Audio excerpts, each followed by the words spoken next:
그래서 17절까지 말씀.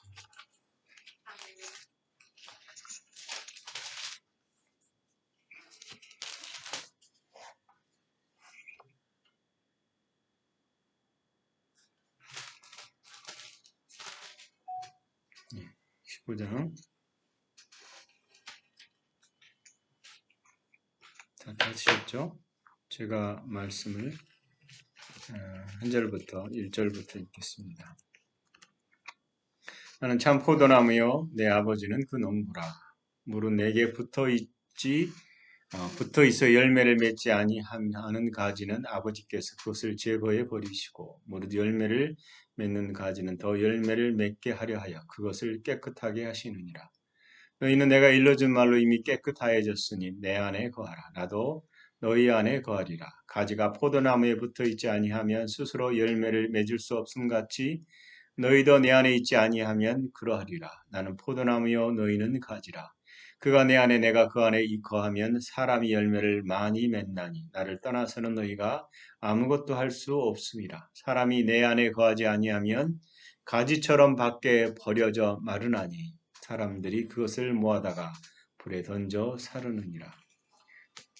너희가 내 안에 거하고 내 말이 너희 안에 거하면 무엇이든지 원하는 대로 구하라. 그리하면 이루리라. 너희가 열매를 많이 맺으면 내 아버지께서 영광을 받으실 것이요 너희는 내 제자가 되리라. 아버지께서 나를 사랑하신 것 같이 나도 너희를 사랑하였으니 나의 사랑 안에 거하라. 내가 아버지의 계명을 지켜 그의 사랑 안에 거하는 것 같이 너희도 내 계명을 지키며 내 사랑 안에 거하리라. 내가 이것을 너희에게 이름은 내 기쁨이 너희 안에 있어 너희 기쁨을 충만하게 하려 함이라. 내 계명은 곧 내가 너희를 사랑한 것 같이 너희도 서로 사랑하라 하는 이것이니라. 사람이 친구를 위하여 자기 목숨을 버리면 이보다 더 큰 사랑이 없나니 너희는 내가 명하는 대로 행하면 곧 나의 친구라. 이제부터는 너희를 종이라 하지 아니하리니 종은 주인이 하는 것을 알지 못함이라. 너희를 친구라 하였느니 내가 아버지께 들은 것을 다 너희에게 알게 하였음이라. 너희가 나를 택한 것이 아니요 내가 너희를 택하여 세웠나니 이는 너희로 가서 열매를 맺게 하고 또 너희 열매가 항상 있게 하여 내 이름으로 아버지께 무엇을 구하든지 다 받게 하려 함이라. 내가 이것을 너희에게 명함은 너희로 서로 사랑하게 하려 함이라. 아멘. 예, 오늘은 예수님께 거하는 방식 이라는 이 말씀으로 하는 말씀을 전하겠습니다. 오늘 좀 긴데요. 오늘 요한복음 15장을 한 주간 묵상하면서 제가 이 말씀을 다시금 좀 새기게 돼서 나눠야겠다라는 생각에 이 본문을 듣겠습니다. 포도나무 비유는 다 알고 계시잖아요. 포도나무 비유. 아버지는 농부고 예수님 포도나무고 우리는 가지다. 그리고 이것이 하나로 연합되어 있다. 그리스도인은 항상 예수 그리스도 안에서 하나님 아버지와 연합되어 있습니다. 예수님이 말씀하신 포도나무 비유에서 우리가 예수님과 연합되어 있다라고 말하면서 재밌는 것은 예수님이 내 안에 거하라. 나도 너희 안에 거하리라. 여러분, 우리가 복음의 핵심 중에 하나는 예수 그리스도 안에서 내가 하나님과 연합되어 있다. 연합되어 있잖아요. 그죠? 하나 되어 있잖아요. 오늘 본문에서 예수님이 너희는 내가 알려준 말로 이미 깨끗해졌다. 이렇게 말씀하셨잖아요. 이미 구원을 받은 상태고 연합되어 있는 상태인데 그 다음에 예수님이 내 안에 거해라 이렇게 말씀하세요. 이미 연합되어 있는데. 그리고 나도 너희 안에 거하리라 이렇게 말해요. 모순되잖아요. 이미 연합되어 있고 이미 하나인데 갑작스럽게 또 거하라고 그러거든요. 이게 거한다는 게 뭐지? 라는 단어의 힌트가 뒤로 가면 뭐라고 되어 있냐면 내 말이 너희 안에 거하면 이렇게 거하는 방식에 대한 얘기다라는 걸 알 수 있습니다. 예수님 우리를 깨끗하게 하셨어요. 말로 깨끗하게 하셨다. 예배소서 5장 26절에는 이는 곧 물로 씻어 말씀으로 깨끗하게 하사 거룩하게 하시고, 그 다음에 디모데전서 4장 5절에는 하나님의 말씀과 기도로 거룩하여 짐이라 이렇게 말합니다. 그러니까 하나님께서 약속의 말씀을 따라서 말씀이 육신이 되어 예수 그리스도 십자가를 통해서 우리를 구속하셨어요. 그리고 우리는 거룩하죠. 여러분, 우리 거룩하다는 말에 대한 정확한 이해를 아시잖아요. 우리가 하나님으로부터 그분의 거룩이 내 것이 됐잖아요. 그런데 제가 이번 주에 이 말씀을 읽으면서 몇 가지 단어들을 이렇게 쭉 저한테 이렇게 들어오는 단어들이 있었어요. 내가 그분이 하는 말, 거하는 것, 내 말, 그다음에 아버지의 계명, 내 계명, 그다음에 지키라. 내가 이르는 말, 내가 명하는 대로 행하면 아버지께서 들은 것, 뭘 들었어요? 말씀을 들었고 뭘 말해요? 그분의 말을 말해요. 뭘 지켜요? 그분의 말씀을 지켜요. 근데 이게 내 안에 거하라, 내 말이 너희 안에 거하면 이것과 연결되어져서 제가 저번 주 2주 동안 말씀이 마음과 관련된 얘기를 쭉 해왔고, 어떻게 성전인 우리가 하나님 말씀을 우리 마음 가운데, 우리 혼에 있는 마음 가운데 이것을 가득하게 할 것인가에 대한 얘기를 쭉 해왔어요. 그러니까 이 단어들, 제가 지금 나열한 이 단어들이 결국 하나님 말씀을 지키는 것과 거하는 것과 연결되어 있다라는 거예요. 이미 영으로 하나 돼 있어요. 이미 연합되어 있어요. 그럼에도 불구하고 하나님은 우리가 계속 거해라 라고 요구하는 그 영역이 뭐냐라는 거죠. 우리의 마음이 혼이고, 혼이 우리 마음 가운데 있고, 이 마음이 어디 연결되어야 된다고요? 영과 연결되어 연합되기를 요구하신다라는 거예요. 재미있는 게 뭐냐면 이미 내가 너희 안에 거한다라고 말했으면서도 내가 너희 안에 거하기를 원한다라고 말씀했어요. 이게 거하는 장소가 뭐냐면 영으로는 연합되어 있지만 마음 가운데도 거하기를 원하는데 어떻게 거하는 방식이 뭐냐? 내 말, 그분의 말씀을 통해서 거하신다라는 거예요.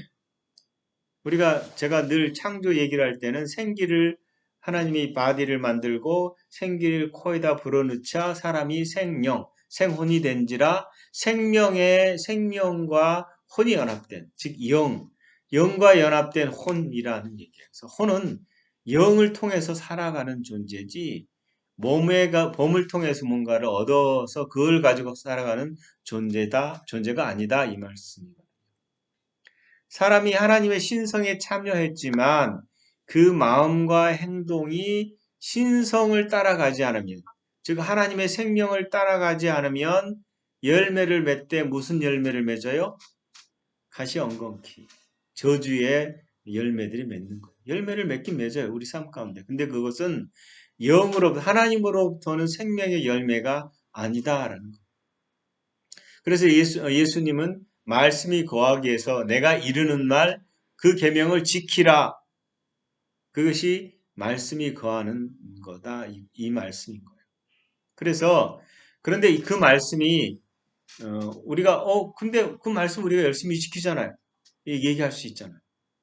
뭐냐면 이스라엘 백성들은 얼마나 말씀을 달달달 외웠는데 미간에 새기고 손목에 새기고 문설주에 새기고 그리고 암기를 했는데 예수님 오시자 그렇게 말씀을 사랑했는데도 말씀 자체가 오시자 오빠가 죽여버리죠.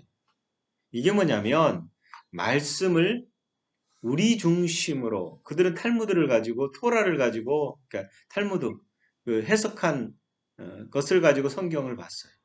자기들의 방식에 하나님 말씀을 본 것이고 오늘날 우리도 수많은 성경 해석학을 가지고 말씀을 보는데 그 말씀은 사람이 이해된 말씀이지 하나님으로부터 그냥 계시된 말씀이 아니다.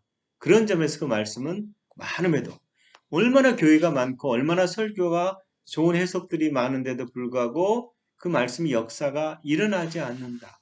즉 우리의 생각을 따라 이해된 말씀을 우리 중심으로 한다는 거죠. 여러분 은혜 받았다고 잘 생각해 보세요. 저 사람이 은혜 받았지 그러면 하나님이 내 걸 이렇게 해줬으니까 감사해서 은혜 받은 거로 감사해요. 그러니까 하나님이 나의 무엇을 해줘서 감사해요. 그러니까 무엇을 안 해주면 감사가 안 나오죠. 그죠? 생각해 보세요. 이거는 해주니까 감사한데 이거 안 해줘 기분 나빠. 하나님 이럴 수 있어요? 이러잖아요. 누구 중심이에요? 내 중심이에요. 자, 다니엘이 고백할 때 하나님이 나를 구해 주실 것인데 그리 아니하실지라도 이 불구덩이에서 하나님이 나를 죽이든 살리든 그건 하나님의 역사고 죽이든 살리든 그리 아니하실지라도 나는 하나님을 바라보겠다. 이게 뭐냐면 내 중심이 아니에요. 그분의 주권을 인정하는 거죠. 우리 삶 가운데 말씀을 이해할 때에 내 방식으로 이해한다는 거예요. 그래서 성경을 가져가지고 뭘 해요? 자기 원하는 것만 잔뜩 얘기했어요. 하나님은 이것도 저것도 이 모든 말씀은 내 말이다. 그리고 그 말씀을 그대로 받아들여라 라고 얘기하는 것입니다. 그래서 성경의 사도행전 보면 19장 20절에 이와 같이 주의 말씀이 힘이 있어 흥왕하여 세력을 얻으니라 이렇게 되어 있습니다. 바울이 교인들을 부탁할 때 지금 내가 여러분을 주와 및 그 은혜의 말씀에 부탁하노니 그 말씀이 여러분을 능히 든든히 세우사 거룩하게 하심을 얻은 모든 자 가운데 기업이 있게 하시리라. 유산이 있게 하시리라. 말씀이 우리를 붙들어 간다. 교회를 붙들 때에 교회를 세우기 위해서 재정을 투입하고 땅을 사서 교회가 되는 유형의 교회가 아니라 그 말씀으로 든든히 세워져가는 교회를 바울이 얘기하고 있어요. 그 말씀을 알 때에 그 말씀을 통해서 우리에게 하나님 나라의 유산이 무엇인지를 알게 될 것이다 라고 말하는 것입니다. 그래서 말씀은 거듭나게 할 뿐만 아니라 우리의 삶의 모든 영역을 변화시킬 수 있어요. 그래서 내 삶의 모든 문제를 풀어갈 때도 그분의 말씀이 있어야 되고요. 우리의 미래를 끌어갈 때도 그분의 말씀이 있어야 되는 거죠. 그래서 그 말씀이 능히 든든히 세우사 이렇게 말해요. 그 말씀이 든든히 세우사. 여러분의 삶의 말씀이 여러분을 든든하게 세워가야 된다라는 거예요. 그 이유가 뭐냐? 우리는 영적 존재거든요. 우리는 말씀을 계속해서 우리의 영을 따라서 혼의 영역에서 그대로 혼의 영역에 그대로 가져오라는 거예요. 김창훈 집사님 거룩하시죠? 거룩하지 않은 것 같아요. 그게 생각이 이렇다는 거예요. 그러니까 내 생각을 따라서 나는 거룩하지 않아. 근데 뭐라 그래요? 하나님. 아니, 너는 내 말씀으로 낳은 거룩한 존재다. 네 생각이 바뀌어야 된다. 네가 거룩하지 않다라고 생각하는 이유가 뭐냐? 너의 행동을 따라 너를 보기 때문에. 하나님은 내 말씀으로 너를 낳아서 너는 거룩하다라고 말하는 것입니다. 우리는 말씀을 계속해서 우리 영을 따라서 말해야 됩니다. 그래서 골로새서 3장 16절에 뭐라고 되어 있냐면 그리스도의 말씀이 뭐예요? 그리스도의 말씀이 너희 속에 풍성히 거하여 이렇게 돼요. 뭐라고요? 그리스도의 말씀이 너희 속에 풍성히 거하여. 이게 요한복음 15장 7절에 내 말이 너희 안에 거하면이라는 같은 의미예요. 그래서 모든 지혜로 피차 가르치며 권면하고 시와 찬송과 신령한 노래를 부르며 감사하는 마음으로 하나님을 찬양하고 이 전제가 뭐냐? 그리스도의 말씀이 너희 속에 풍성히 거해서 그리스도인은 말씀이 마음 가운데 풍성히 거하지 않으면 그분이 예비하신 하나님의 신령한 하늘의 복을 그 영광스러운 삶을 나타낼 수 없다라는 겁니다. 그리스도인들이 가장 극복하기 어려운 것 중에 하나가 마음을 새롭게 하는 일입니다. 여러분 마음 새롭게 하려고 할 때 가장 마음을 새롭게 하는 것을 싫어하고 반대하는 게 뭐예요? 사탄이?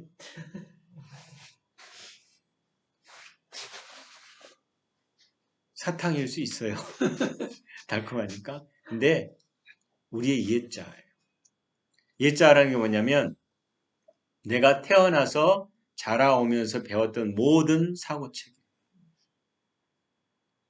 여러분, 사모가 우리 이사모님이 요한계시록을 썼을 때 가장 그것을 이렇게 그 책을 가지고 평가하는 게 뭐냐면 기존의 사고 방식으로서 요한계시록을 본 사람들 그리고 신학으로 판단을 아 무천년설이네요.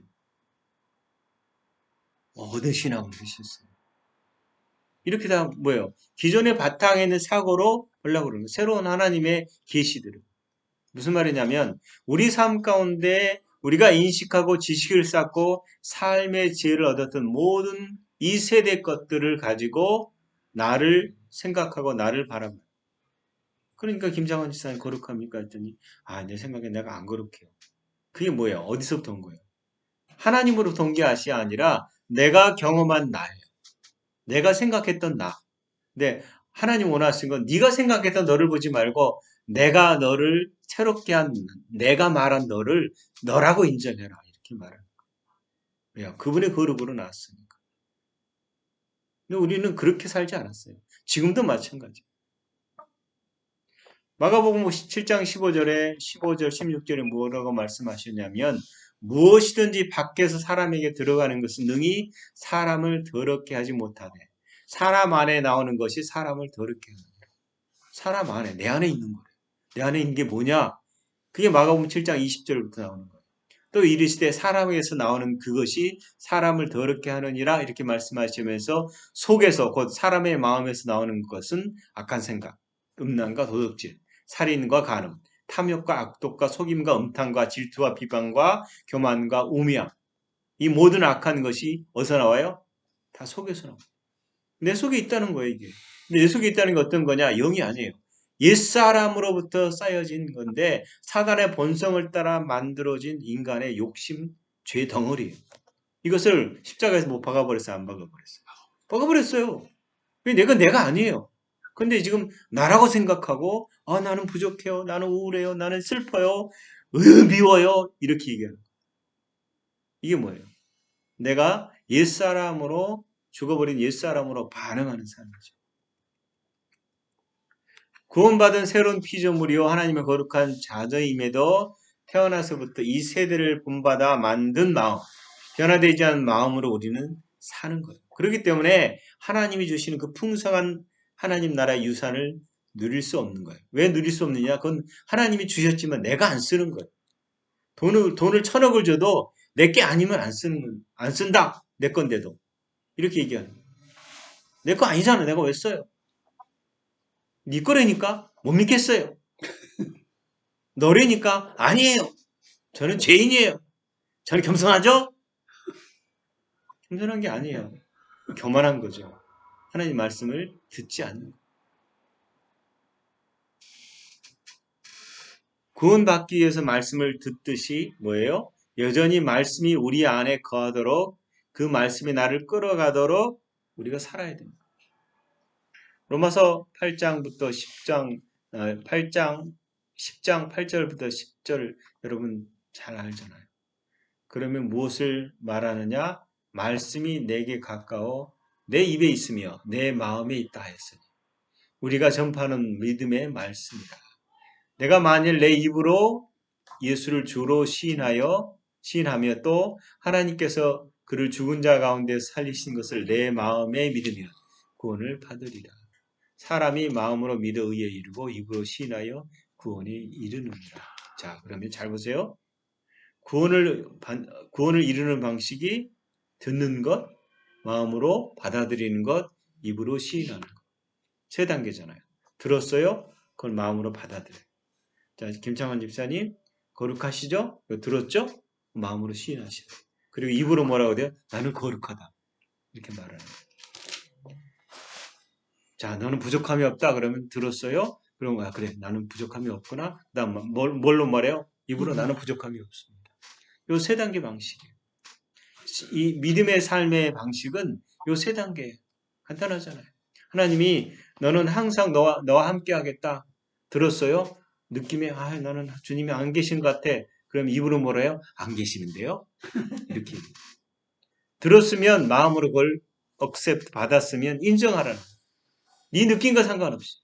그리고 고백하라는 거예요. 주님이 항상 함께 하시니 감사합니다. 거듭난 뒤에 말씀이 우리 안에 거하기 위해서는 우리가 말씀을 계속 들어서 그것을 말해야 돼요. 여러분 그렇게 할 때 예수님은 이 말에 대한 싸움이 일어난다라고 얘기하셨어요. 마태복음 13장 18절부터 23절까지는 씨 뿌리는 비유. 마음밭에 씨를 뿌려요. 계속. 그럼 뭐가 돼요? 사단이 와서 그것을 빼앗아가요. 염려 와서 빼앗아가요. 기쁨이 잠시 있을 수 있어요. 근데 박해가 일어나니까 힘들어. 이걸 제가 경험했던 거예요. 좋은 땅에 말씀이 뿌려지도 그 말씀을 듣고 깨닫는 자는 그 말씀을 따라서 행하기 시작해요. 그럼 무슨 일이 일어나요? 30배? 60배? 그 다음 100배. 근데 성경은 재밌는 게 마태복음에는 30배부터 얘기하잖아요. 100배, 60배, 30배 이렇게. 30배, 60배, 100배가 아니라 100배, 60배, 30배로 얘기해요. 실제로 그렇게 얻는 사람이 적게 얻을 사람도 있고 많게 얻을 사람이 있는데 그것에 대한 책임은 우리한테 있어요. 마음에 일어나는 영적 경쟁은 우리가 주목해야 될 부분이에요. 이 영역이 어디예요? 영이에요? 혼이에요? 아니요. 마음에서 일어난 이 마음은 혼이에요.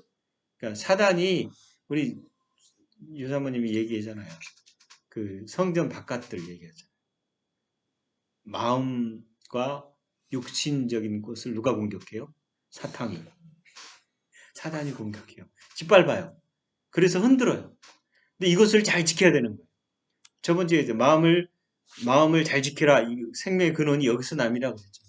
말씀이 마음에 들어와서 이것이 밖으로 나가야 되는데 이 말씀이 여기 들어오지 않고 내가 여기 중심이 돼서 말씀을 가져오기도 하고 버리기도 하고 이렇게 사는 이 옛사람 방식의 삶을 버려라. 그래서 사람은 영적 존재지만 마음을 가지고 산다 이 말이에요. 나는 영인데 마음을 가지고 몸 안에 살아. 근데 마음 안에 말씀이 가득해야 되는데 말씀을 가득하는 방식이 뭐냐라고 말할 때 그것을 암기하고 내가 해석하는 것이 아니라 그분이 말하면 그대로 인정하는 거예요. 그래서 하나님의 뜻을 여기다가 우리 마음 가운데 채우기를 원하시는데 사단이 원하는 걸 채우면 뭐가 일어나요? 사단이 원하는 게 나오는 거예요. 술을 부으면 술이 나오죠. 그죠? 도박 중독이 왜 돼요? 도박을 계속하면 마음에 도박이 가득해요. 정신을 영역을 이렇게 그러니까 우리가 말하는 이제 심리학에서 말하는 의식과 무의식과 잠재의식 이 전체가 그걸로 물들어 버린다.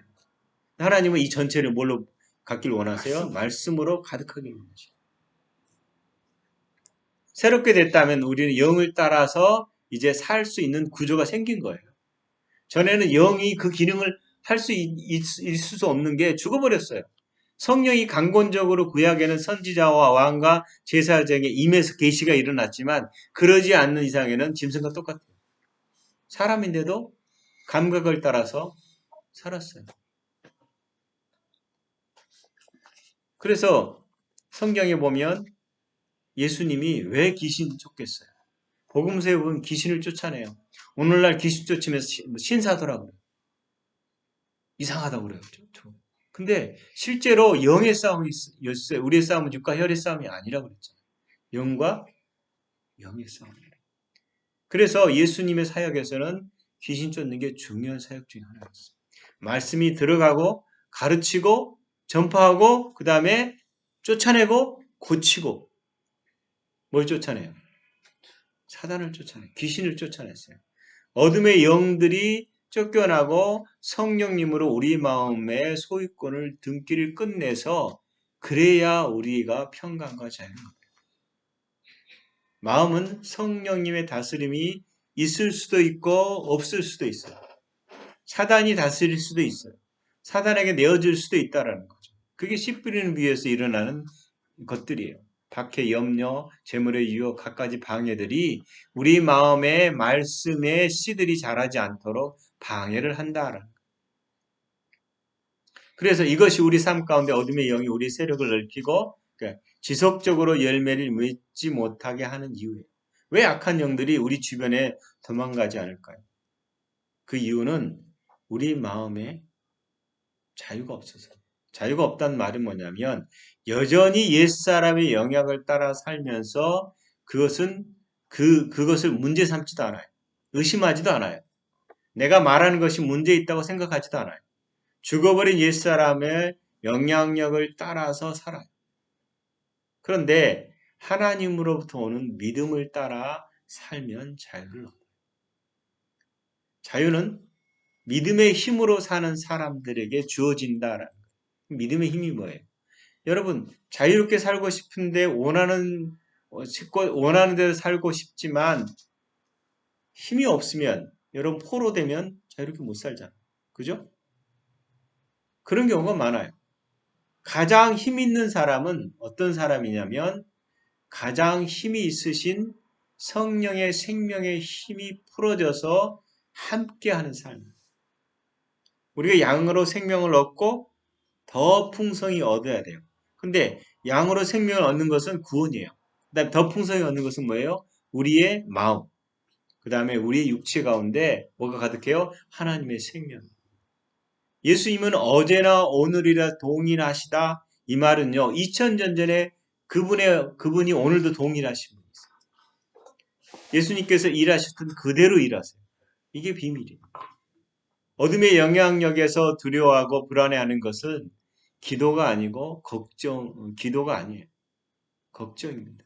내 안에 있는 예수의 생명과 빛이 풀어져 나와야 자유해져요. 그러니까 하나님이 왜 생명을 더 얻으라고 풍성히 얻으라고 그러셨냐?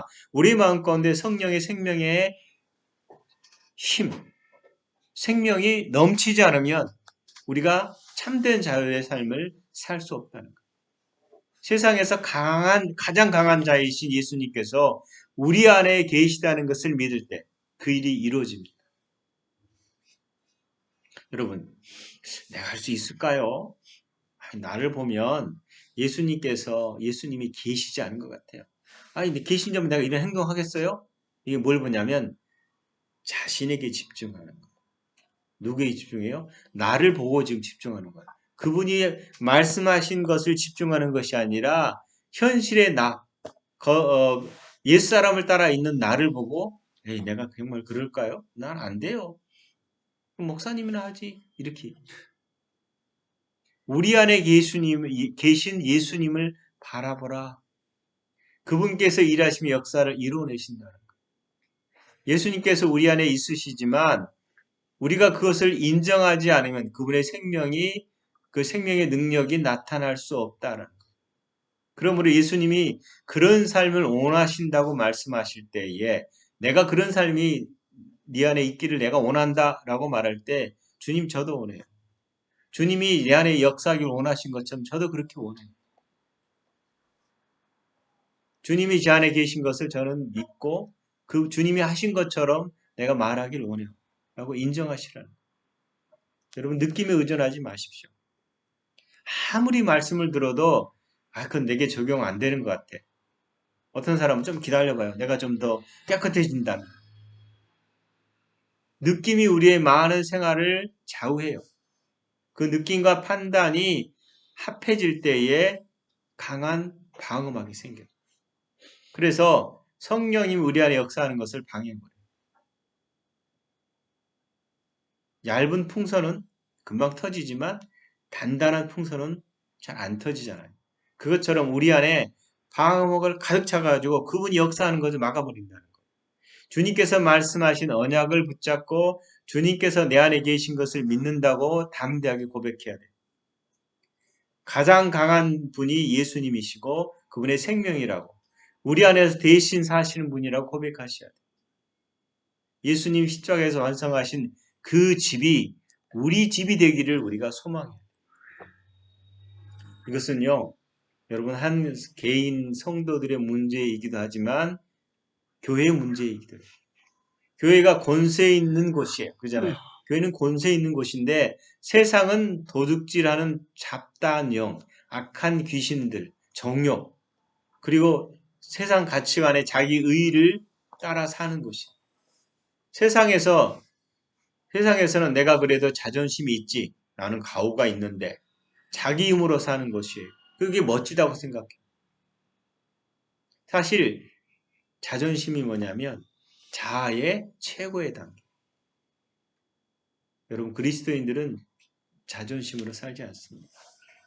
자존심보다 더 큰 힘이 있다는 것을 알기 때문이에요. 보이지 않는 실상의 세계가 있음을 우리가 인정하고 음부의 권세를 쫓아내는 것이 교회의 힘입니다. 여러분 말씀에는 그 강력한 권세가 들어있어요. 여러분 우리의 말은요 단순한 말이 아니라 존재의 집이에요. 무슨 말이냐면 우리가 하는 말은 내 말이 아니라 그분의 말이기 때문이에요. 그분의 말은 뭘 가져와요? 창조의 역사를 가져와요. 그분의 말은 변화를 가져와요. 그분의 말은 존재케 하는 능력이 있어요. 그래서 아침에 일어나자마자 어떤 분이 그런 얘기를 하더라고요. 아, 오늘은 좋은 하루가 될 거야. 이렇게 말을 하라는 얘기를 하더라고요. 그 뇌를 살짝 깨워주는 거죠. 우리에겐 의식이 있고요. 무의식이 있고요. 자아상이 있어요. 그런데 우리의 잠재의식은 의식이 말하는 것에 귀를 기울여요. 우리의 잠재의식. 그래서 일어나기 싫어. 너무 피곤해. 오늘은 별로일 것 같아. 이렇게 말하면 그렇게 하도록 잠재의식이 프로그램화 된다는 거예요. 이게 이제 심리학자들이나 이 분들이 얘기해요. 근데 그게 실제 삶 가운데 일어나요. 여러분 부정적인 말은 부정적인 열매를 맺는다면 아침에 일어나자마자 오늘 좋은 하루가 될 거야 라고 말하는 것이 낫잖아요. 그래서 하나님 원하시는 것은 우리의 의식과 우리의 무의식과 우리의 잠재의식에 뭐가 가득하길 원하신다고요? 말씀이. 그러므로 믿음으로 말씀을 사용해야 된다는 거예요. 말씀의 언약을 붙잡고 우리의 말로 그것을 선포해야 돼요. 주님은 살아계십니다. 주님은 그리스도이십니다. 살아계신 하나님의 아들이십니다. 하나님의 아들 되신 예수 그리스도께서 제 안에 계십니다. 주님은 악한 영을 계속해서 이기신 분이십니다. 그 이김이 내한테 있습니다. 2000년 전에도 계셨고 지금도 계시고 지금 이 시간에 내 안에 살아계십니다. 그래서 주님께서 내 안에 계신 것을 나는 감사드립니다. 이런 고백을 하라는 거예요. 그렇게 고백할 때 주님의 생명이 2000년 전에 이 땅에 오셨던 것과 동일하게 지금 현재 일하신다. 그때는 예수님이 하셨고 지금은 우리가 해야 하는 게 아니라는 거예요. 언제나 동일하신 그분은 그분을 믿는 믿음이 우리를 자유케 한다라는 거예요. 그 말씀을 듣고 믿음으로 순종하면 예수님께서 그 일을 하신다는 거예요. 근데 우리는 어떻게 해요? 예수님 가만히 계세요. 내가 해볼게요. 은혜 좀 갚아볼게요. 갚을 수 있는 은혜는 은혜가 아니라. 그죠? 그러잖아요. 우리가 늘 얘기하는 게 어떻게 은혜를 갚아요? 그러나 사람들은 영혼을 구할 수 있도록 말씀을 듣고 함께 나누고 하는 것들을 즐겁게 여기는 것보다 귀찮게 해요. 우리가 말씀으로 새롭게 됐다면 말씀으로 살아야 돼요. 우리는 가는 곳마다 하나님의 성전으로 움직이고 있다는 사실을 여러분 인정해야 돼요. 내 마음의 집이 예수님의 생명과 빛이 가득 차 있고 기쁨이 있고 권세가 있고 담대함과 용기가 있다라는 사실을 여러분 인정하셔야 돼요. 그래서 내가 그리스도의 집을 가지고 움직인다. 내 안에 계신 예수님이 계시기 때문에 나는 언제나 주님과 동행한다. 제가 이런 복음에 대한 이해가 밝아지고 난 다음에 기도가 바뀌었어요. 하나님 도와주세요. 하나님 함께 해주세요가 아니에요. 하나님 함께 해주시니 감사합니다. 항상 도와주시니 감사합니다. 여기 계시니까. 안 계신 것처럼 말하지 말고 계신 것처럼 말해야 돼요. 그래서 어떤 상황이 있든지 든든한 겁니다. 내 모습과 내 상황을 보거나 다른 사람의 의식하면서 하나님이 계신지 모르겠어. 이런 생각을 하지 말라는 거예요. 뭐 누군지 얘기는 안 하겠지만 아내 동영상 찍은 걸 보내줬더니 나도 모르지 하나님만 아시지 이런 분이 계시더라고. 아니 보물을 줬더니 이 보물이 나도 모르지 하나님만 아시지 이런 분이 계세요. 무슨 말이에요? 하나님이 넌 그런 존재야 라고 말했지. 나도 몰라요. 주님만 아세요. 이렇게 하지 말라는 거예요.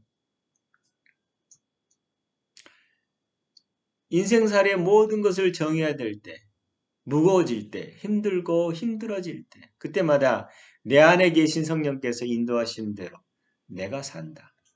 내 마음의 주인이신 성령께서 명하신 대로 나는 산다. 나는 죽었다. 그분이 나의 생각이다. 그분이 나의 뜻이다. 그분이 나의 존재다. 그분이 나의 전부이시다. 여러분, 조금이라도 이상한 낌새가 느껴질 때 멈추세요. 무슨 말이냐면 이상한 영들이 이 세상을 존재하면서 끊임없이 뭘 뿌려요? 쓰레기를 집어넣어요. 우리 생각 가운데. 여러분, 가룟 유다에게 사단이 예수님의 팔 생각을 넣어줬지 안 넣어줬어요? 넣어줬잖아요. 다시 말하면 우리 삶 가운데 쓰레기 같은 걸 계속 집어넣어주고 그것이 내 생각으로 붙잡고 말한 경우가 대다수다. 많은 사람들이 다니는 넓은 길에는 사단의 영들이 가득해요. 세상의 영들이 붙어 있어요. 사람들의 환호를 좋아하지 말라는 거예요. 우리가 원하는 것은 허망한 세상의 환호가 아니라 영은 무궁한 것. 하나님 것은 풍요롭고 넘치고 한계가 없어요. 그래서 그분의 약속은 무한한 자원이에요. 여러분, 세상의 욕심은요, 상대적으로 많은 것을 추구합니다. 제한된 자원 안에서 내가 조금이라도 남보다 더 차지하려고 해요.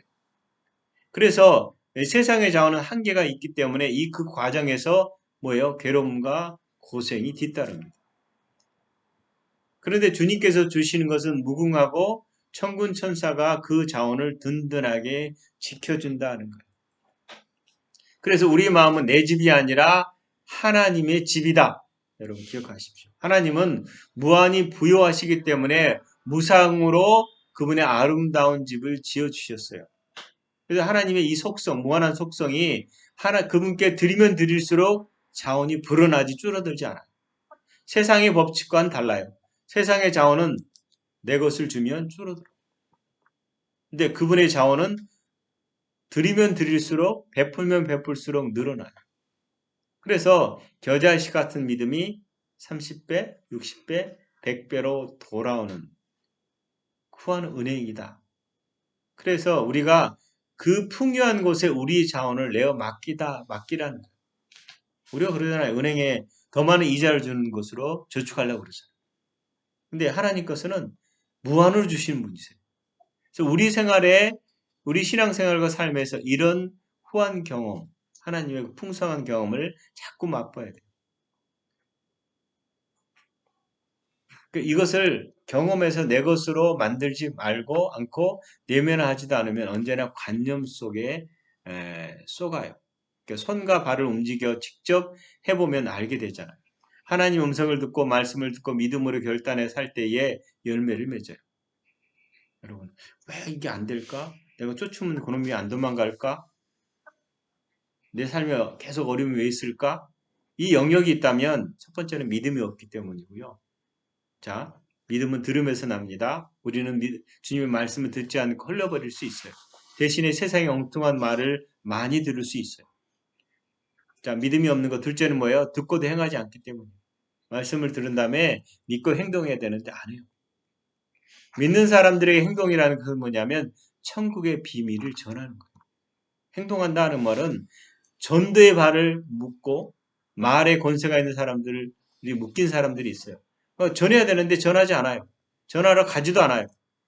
그 다음에 어디에요? 이단한테 묶여요. 자, 어느 권사님이 이름도 이제 무슨 권사님이시던데 어느 날 저한테 연락이 왔어요. 제가 너무 좋다고 제 말씀인가 좋다고 그러더니 어느 날 또 연락이 왔어요. 뭐 발견했다고 신천지예요. 아니라고 그래도 안 들어요. 지금은 가끔씩 묶음의 자료를 보내줘요.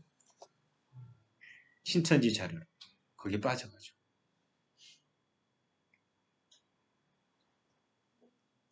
우리는 사단에게 들은 그대로를 얘기하지면 필요 없어요. 그러니까 이단들이 얼마나 그럴싸해요. 왜 빠지냐면 자기 욕심에 빠져요. 제가 이단 연구하면서 본 것이지만 그 이단에 빠진 사람들의 특징이 이렇게 얘기해요. 난 하나님 말씀을 믿으려는 것밖에 없었다. 근데 깊이 들어가면 욕심이에요. 물론 교회가 온전한 복음의 전체보다는 복음의 어느 일부분만 전한 부분도 있죠. 그러니 신기한 거 들으니까 저거다. 영이 만족하지 못하는 거죠. 그럴 수 있어요. 여러분 듣는 것엔 비밀이 있어요. 우리가 듣고 믿고 행하고 전하는 곳에 복음의 비밀이 있어요. 그 일을 하면 할수록, 즉 복음을 우리가 알고 있는 복음을 선포할수록 복음 풍성해져요.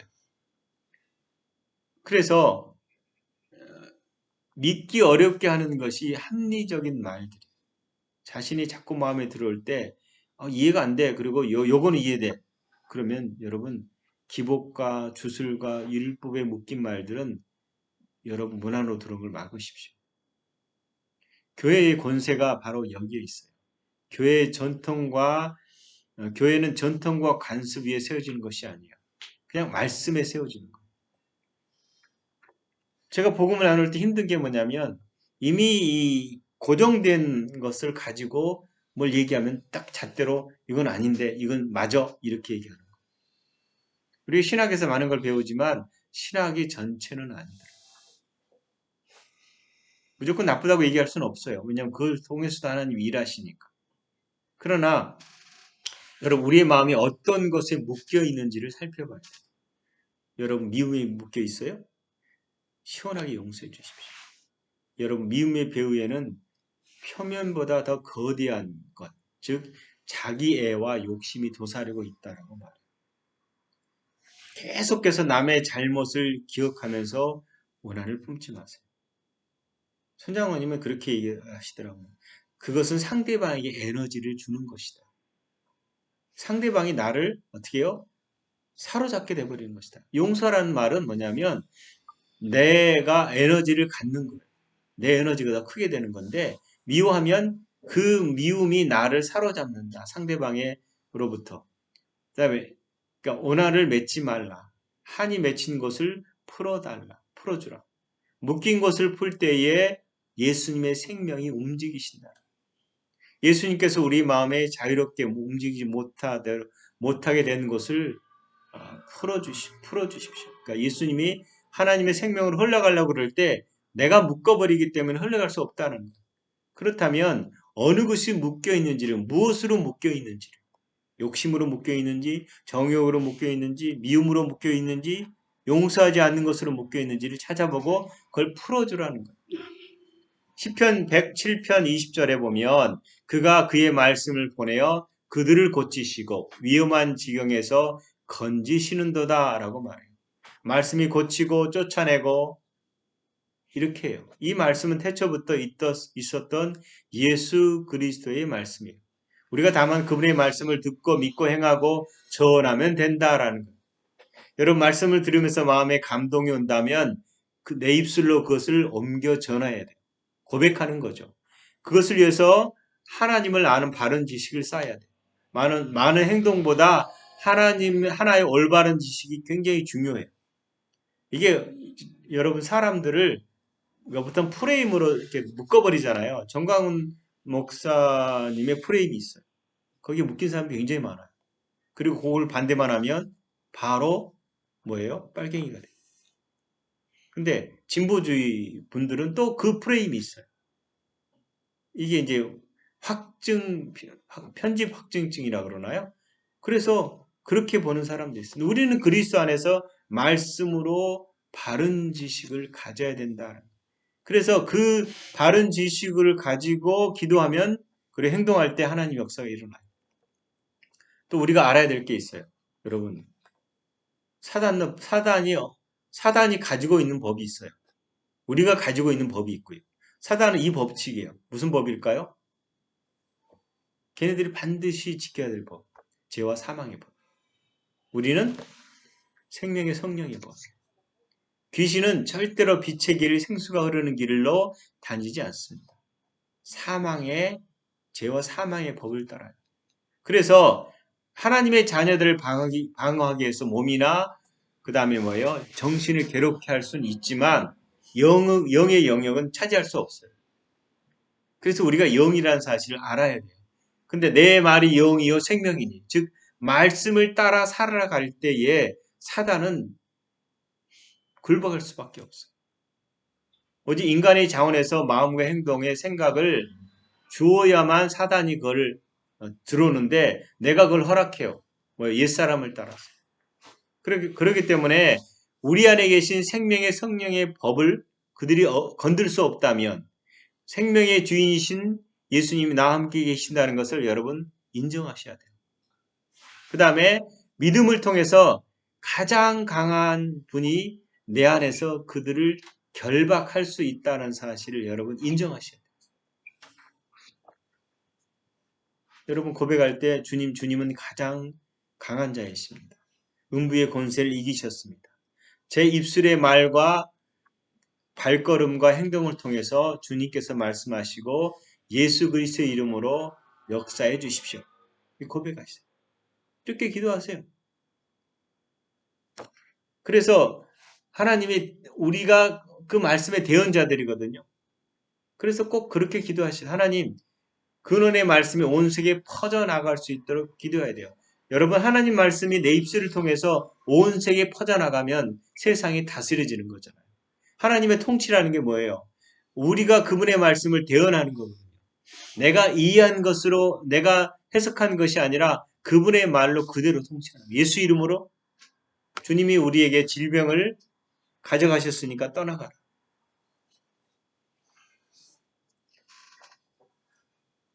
그래서 정확하게 사단의 방어막을 치라는 거죠. 여러분 이 시대에 적은 영적 어떤 영향력을 가지고 우리의 심리 안에 스며들어서 우리를 조종하려고 해요. 그래서 영과 내면에 쪼개는 말씀, 빛과 생명이 흐르는 말씀이 널리 퍼져야 된다라는 거예요. 이게 정교하고 세밀한 생명의 말씀들이 교회 안에 가득해야 되고 우리 마음 가운데 가득하면 어둠의 권세가 활동을 못하게 돼 있어요. 제가 기자 생활하면서 정말 교회 안에 많은 문제들이 있는데 이 정의의 저스티스, 이 정의를 실행하기 위해서, 공의를 실행하기 위해서 동원되는 게 뭐냐? 말씀이 동원되지 않아요. 말씀을 이용해요. 서로가. 교리를 이용해요. 세력을 이용해요. 그게 회개도 없고요.